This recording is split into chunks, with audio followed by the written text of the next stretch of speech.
This is absolutely a fascinating moment. Mark Zuckerberg was back on the Lex Fridman podcast, and there was an interesting moment where Lex asked him about COVID misinformation and also just overall efforts for censorship. We will recall that when Zuckerberg, the CEO of Meta, Facebook, Instagram, for the normal people who are out there, when he was interviewed on the Joe Rogan Experience, detailed that moment whenever the FBI had come forward and said, hey, something is coming, you should be ready. He talked about, openly admitted that they deranked the Hunter Biden laptop story on their platform, which in my opinion is worse than what Twitter did, because there's no, like, how do you know when something is deranked or not? He was like, yeah, we openly shadow banned it. It's way shadier. It's like, so you could share it, but nobody would see it. And it's like, well, that's pretty odd.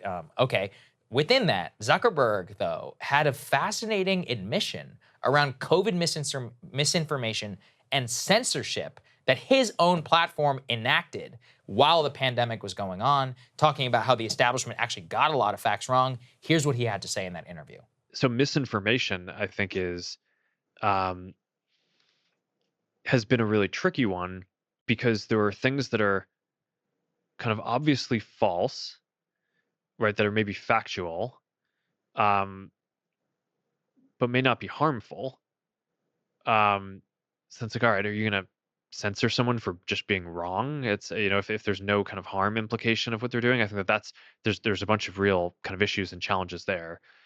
But then I think that there are other places where it is, just take some of the stuff around COVID earlier on in the pandemic, where there were, real health implications, but there hadn't been time to fully vet a bunch of the scientific assumptions. And, unfortunately, I think a lot of the kind of establishment on that, kind of waffled on a bunch of facts and, asked for a bunch of things to be censored that in retrospect ended up being, more debatable or true.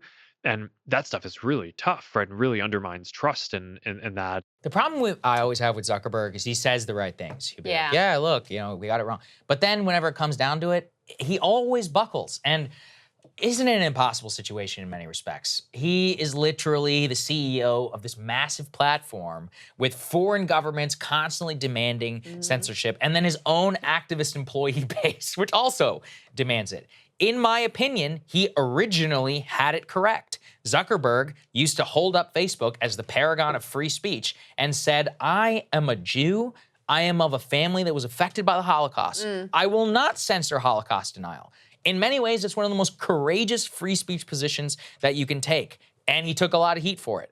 And then 2 years later, he was like, yeah, you know what? We are going to censor Holocaust denial. I mean, that was it. Like, from people who I have spoken to who literally were involved in the process, many of whom believed in free speech, it was a breaking moment for them, because they used to hold that up to advertisers and say, our Jewish CEO literally says this is a principle of which we will abide by, and we will not fold on. And then he folded. And unfortunately, he also folded, Crystal, right in the midst of the 2020 election, of taking down Trump's account off of Facebook, setting up this fake oversight board around what? Oh, we're going to kick it to the oversight board. And then the oversight board was like, dude, you're a private company. You make the call. And then he did. He was like, okay, Trump's account is back. And we're like, what? This is all this like insane quasi-judicious process. So I guess I'm several minds. And we have Jack Dorsey on the show today, so I'm excited to talk to him about it. I have no doubt in my mind Jack believed in free speech. I also have no doubt in my mind free speech should not prevail under Jack's leadership. Maybe that is just simply a function of a private company in today's world. That's it. Yeah. I mean, look at the number of advertisers now. Twitter has not been free speech under Elon Musk either. But how much has his advertising revenue been cut by like 60% or something crazy? I mean, advertisers fled when they were worried about what content would be on the platform. And of course they did, because they don't want their brand to be next to whatever, Holocaust denialism or whatever. So this is the reason why, if you believe that these social media platforms are critical infrastructure for democracy, they should be insulated from the profit incentive, and they should not be run by a handful of billionaires. Like, there's just no other way around it. Good billionaire, bad billionaire, in-between billionaires, smart billionaires, it doesn't matter. Ultimately, they're all playing by the same rules because they're all subject to the same basic landscape. And so that's why the decision-making looks so similar, why over time they've all converged to very similar decision-making.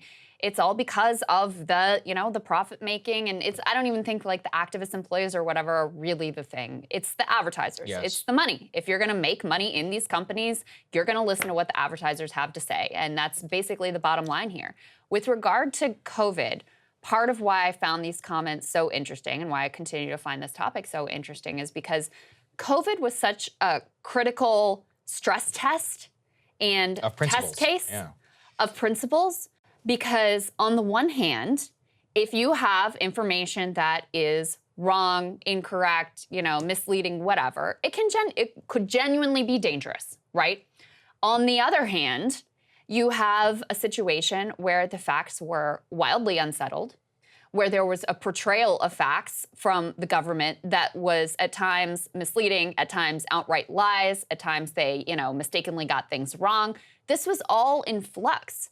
And so to think the government is going to get it right all at once is foolish. Yes. And then to think that these tech platforms are going to be able to adjudicate all of this in real time is complete insanity. And so that's why even with something that was truly as sensitive and potentially as dangerous as quote unquote COVID misinformation, why it would have been a much better approach to have a light touch and why people would have had a lot more, trust is broken in like every institution anyway, but this certainly did not help the case. No. And it reminds me of, the polling about CNN and where a lot of trust was lost with regards to CNN. It wasn't actually as much on their Trump coverage. It was on the way that they handled COVID.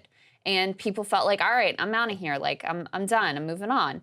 So I think there was, at that, it's easy to forget with the passage of time how raw and nervous and on edge everyone was, especially at the beginning of COVID. There was such a critical period where institutions could have risen to the challenge, and Zuckerberg and Meta were not alone in missing the mark. No, absolutely not. And that's why, once again, I actually have some personal admiration for Zuck. I'm like, listen, Zuck, he's not shooting himself full of TRT and having his midlife crisis like Jeff Bezos. He's actually the Chad Zuck. He's participating in jiu-jitsu competitions. He remains fit. He's married. He has kids. He seems principled sometimes whenever he talks, but you got to judge these people based on their actions. And look, on almost every metric, he actually has failed. And I think it's a good stress test, as you said, of you can have a guy who literally believes you shouldn't censor Holocaust denial. And 2 years later, after Apple nukes, iOS, whatever, the ability for Facebook to target advertising, is like, well, I'm running what can I do? He's running not even 100 billion, I think bigger, something like a $200 billion company. He's one of the richest men literally on planet Earth. He's got to protect, it's not even about his own bag at that point. He's got employees, stockholders, all this other stuff.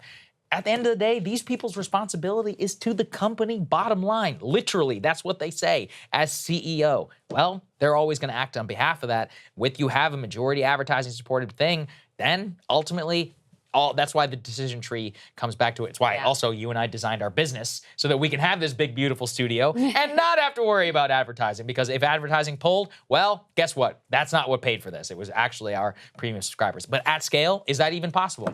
Don't know. Yeah. I genuinely don't know if that's even possible. That's right. Hey guys, if you like that video, go to breakingpoints.com, become a premium subscriber, and help us build the best independent media organization on the planet. That's right. We're subscriber funded. We're building something new. We want to replace these failing mainstream media organizations. So again, to subscribe, it's breakingpoints.com.